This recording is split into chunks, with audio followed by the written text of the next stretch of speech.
Hello students, 11th class. अब मैं वे आँखें जो सुमित्रा नंदन पंत द्वारा लिखित है उसका सप्रसंग व्याख्या आपको बताने जा रही हूँ। ध्यान दें। अंधकार की गुहा सरीखी उन आँखों से डरता है मन, भरा दूर तक उसमें दारुण दैन्य दुख का नीरव रोदन।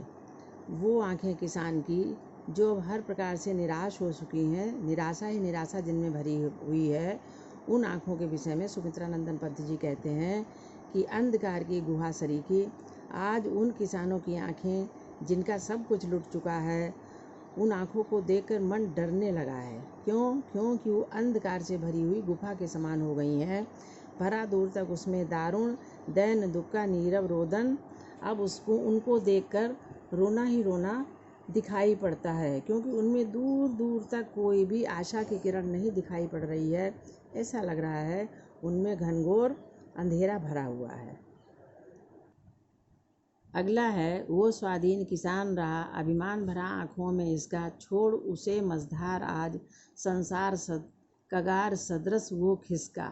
वह स्वाधीन किसान रहा। किसान जब स्वाधीन था, वो स्वाधीन कब था? उसके पास कब अभिमान था? जब उसके पास हर चीज़ थी, जब उसके पास उसके खेत थे, उसकी पत्नी थी, हरी भरी फसल थी, तो किसान अपने को स्वाधीन महसूस करता था। और अभिमान भरा आँखों में इसका, उसके भी आँखों में एक अभिमान था। अपने को वो गर्वान्वित महसूस करता था। छोड़ उसे मझधार आज संसार कगार सदृश वो खिसका। आज क्या हो गया है? उसके पास कुछ भी नहीं रह गया है। उसकी पूरी खेती महाजनों ने जब्त कर ली और इस प्रकार वो अपने को मझधार में फंसा हुआ महसूस करता है और उसे लगता है कि वो किनारे पे कभी भी नहीं पहुँचेगा, वो ऐसे ही मझधार में फंसा रहेगा। तीसरा है,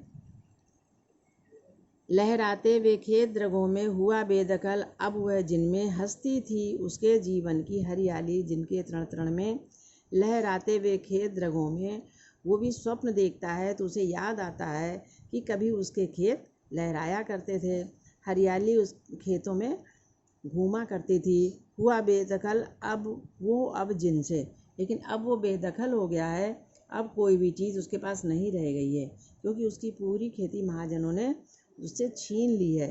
हस्ती थी उसके जीवन की हरियाली जिनके तृण तृण में, और पूरे जीवन में उनके ऐसा लगता था जब खेत जितना लहराते थे उतनी ही हरियाली उनके जीवन में लहराया करती थी। आँखों ही में घूमा करता वह उनकी आँखों का तारा, कारकुनों की लाठी से जो गया जवानी ही में मारा। आँखों ही में घूमा करता, किसान की भी आँखों में, जिसका बेटा भी लुट गया, जो कि उसकी आँखों का तारा था, वो उसकी हर समय जब भी सोचता है तो उसके आँखों में उसका चेहरा घूमने लगता है, जो कि उसकी आँखों का तारा था। कारकुनों की लाठी से जो गया जवानी ही में मारा। जब उसकी खेती पर कब्जा किया गया तो उसके बेटे ने उनका विरोध किया। इस प्रकार जो कारकुन लोग थे, जो महाजनों के लोग थे, आदमी थे, वो उन्होंने उनके जवानी में ही उसके बेटे को लाठियों से मार मार करके मार डाला। इस प्रकार उसके जीवन में दुख ही दुख रह गया, कुछ भी नहीं रह गया। अब अगला खंड सुनिए। बिका दिया घर द्वार महाजन ने, न ब्याज की कौड़ी छोड़ी, रह रहे आँखों में चुभती हुए कुरकुई बर्दों की जोड़ी। इस प्रकार धीरे धीरे करके उसका सब घर द्वार बिक गया। महाजन ने न ब्याज की कौड़ी छोड़ी, एक कौड़ी की भी माफ़ी नहीं दी। वो हमेशा महाजनों का ब्याज ही चुकाता रहा। रहकर आँखों में चुभती कुरकुई बर्दों की डोरी। इस प्रकार उसके जो बैल, उसके यहाँ बैलों की जोड़ी थी, वो आज भी जब भी उसे ध्यान आ जाता है, जब भी उनकी फ़ोटो उसकी आँखों में आ जाती है तो उसे चुभने लगती है कि कभी हमारे पास एक बैलों की जोड़ी भी थी। अगला सुनिए। उजरी उसके सिवा किसे कब पास दुहाने आने देती। एक उनके यहाँ गाय थी किसान के पास, जिसका नाम उजरी था। सिवा किसे कब पास दुहाने आने देती, वो कभी भी किसी अन्य व्यक्ति को अपने पास नहीं आने देती थी कि जो कोई दूसरा व्यक्ति आकर उसका दूध निकाल सके। वह आँखों में नाचा करती उजड़ गई जो सुख की खेती, वह आँखों में नाचा करती। जब भी उसे ध्यान आ जाता है तो वो उजली नाम की गाय उसकी आँखों में घूमने लगती है। इस प्रकार उसकी जो सुख की खेती थी वो सब उजड़ गई धीरे धीरे करके। और उसके पास कुछ भी नहीं रह गया। बिना दवा दर्पण के धरनी, स्वर्ग चली आती आँखें आती भर, देख रेख के बिना दूध मुही, बिटिया 2 दिन बाद गई मर। इस प्रकार उसकी अपनी एक पत्नी थी, बिना दवा दर्पण के धरनी, जो कि बीमार पड़ी और बिना दवा के वो मर गई। एक दिन वो भी स्वर्ग चली गई। उनको याद करके किसान की आंखें भर आती हैं। देख रेख के बिना दुधमुही, बिटिया 2 दिन बाद गई मर। उसकी एक छोटी सी बच्ची थी जो दुधमुही थी, वो भी 2 ही दिन बाद, क्योंकि उसकी देख रेख करने वाला कोई नहीं था, इस प्रकार वो भी मर गई। अब अगला समझाते हैं। घर में विधवा रही पतोई, लक्ष्मी थी यद्यप पतिघातिन, पकड़ मंगाया कोतवाल ने, डूब कुएं में मरी एक दिन। घर में एक बहू थी जो विधवा हो गई बेटे के मरने के बाद, जिसका नाम लक्ष्मी था। उसको पति के मरने के बाद लोग उसे पतिघातिन कहने लगे। पकड़ मंगाया कोतवाल ने, जब उसका बेटा मर गया तो एक दिन कोतवाल ने उसे थाने में बुलवाया और उसके साथ किस प्रकार का गंदा व्यवहार किया कि वापस आकर वह कुएं में कूदकर मर गई। इस प्रकार उसका परिवार बिल्कुल असहाय हो गया। हाँ, अगला सुनिए। खैर पैर की जूती जोरू ना सही, एक दूसरी आती पर जवान लड़की की सुधकर सांप लौटते फटती छाती।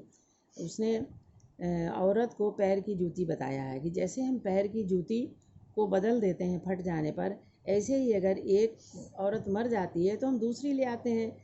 कोई चिंता की बात नहीं, वो किसान कह रहा है, लेकिन पर जवान लड़के की सुधकर, लेकिन जैसे ही उसको अपने जवान बेटे की याद आती है, उसकी छाती पर सांप लौटने लगते हैं और उसकी छाती फटने लगती है। पिछले सुख की स्मृति आँखों में क्षण भर एक चमक लाती। जब उसे पिछले दिनों की याद आती है तो उसकी आँखों में सुख ही सुख घूमने लगता है। तुरंत शून्य में गड़ वह चितवन, तीखी नोक सदर्श बंदाती, लेकिन जैसे ही वो आंखें खोल कर देखता है, सपनों से बाहर आता है, तो उसे सब शून्य दिखाई देता है और वही पिछली यादें नोक के समान उसकी आंखों में गड़ने लगती हैं और वो परेशान हो जाता है, क्योंकि उसके जीवन में कुछ भी नहीं रह गया है। इस प्रकार आपको हम बता रहे हैं कि आपको ये सब प्रसंग व्याख्या लिखनी है।